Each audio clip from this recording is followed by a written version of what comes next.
seluruh keluarga yang hadir pada hari juga bahwa mediasi hari ini kami juga puas dan insya Allah pertemuan mediasi ini ada hikmahnya dan menjadi pelajaran ke depan untuk kami dan untuk kita semua, khususnya juga untuk rumah sakit dan jalan kesehatan. Begitu tidak ada kata yang pagi dan selain mengucapkan terima kasih banyak kepada kita semua karena kita masih bulan semua saya mengucapkan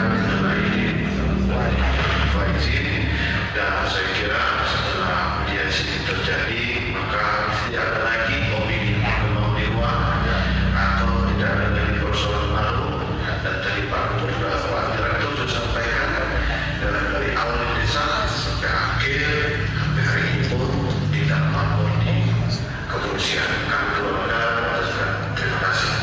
Saya kira demikian. Assalamualaikum warahmatullahi wabarakatuh. Terima kasih Pak Taufik yang mewakili keluarga. Silakan Pak Direktur kalimat terakhir atas hal ini supaya keduanya dan ini dapat disiarkan supaya clear semua urusannya, tidak ada lagi orang yang memanfaatkan kesempatan ini untuk merusak kedamaian dan selama yang sudah terbangun yang baik di daerah kita. Terima kasih atas kesempatan.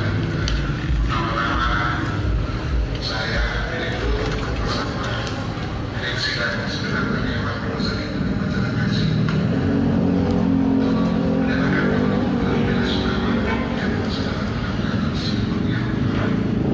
Semoga masyarakat dan atas pertemuan ini maka kami akan selesai masalahnya ada ekses ini masalahnya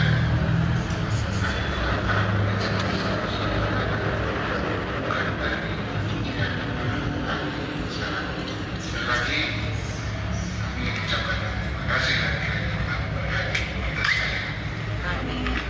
dan saudara-saudara sekalian, saya memfasilitasi ini karena sebagai wilayah ada masalah wilayah saya dan saya punya kewajiban memfasilitasi di dalam usul lain bersama Pak Dr. Taufik tadi sudah sampaikan Pak Dr. dan Pak Direktur kami mohon maaf kami bukan orang yang tentunya tapi insya Allah kami berdua akan berpikir untuk menyelesaikan kerusakan yang ada di rumah sakit Indonesia. Dan saya langsung akan datang ke sana melihat apa yang rusak dan akan kita perbaiki. Karena bagaimanapun rumah sakit itu tempat kita semua. Kalau ada sakit datang di sini. Kita merasa memiliki dan kita harus memperbaiki. Jadi melihat tanggung jawab saya bersama Pak Dr. Taufik, kami akan datang nanti mungkin besok untuk melihat dan kita akan perbaiki bersama. Sehingga dan keluarga sudah clear, dan rumah sakit clear, juga fasilitas ini tetap terbaik dan bisa kita manfaatkan ke depan. Terima kasih. Semoga Allah SWT bisa memberkahi kita. Amin. Izin Pak Haji, mungkin bisa kasih penegasan terhadap masyarakat yang mungkin sudah termakan opini. Ya, jadi tadi dari penjelasan kedua belah pihak terutama keluarga soal uang itu keluarga tidak pernah memberitahu bahwa ada uang sebesar. Yang kedua keluarga tidak pernah menyatakan bahwa jumlahnya sekian. Nah seperti ini jadi kalian clear. Kemudian almarhum dimandikan dikafankan sesuai syariat agama Islam karena langsung dipimpin oleh Pak Imam dan dua anak. Jadi supaya clear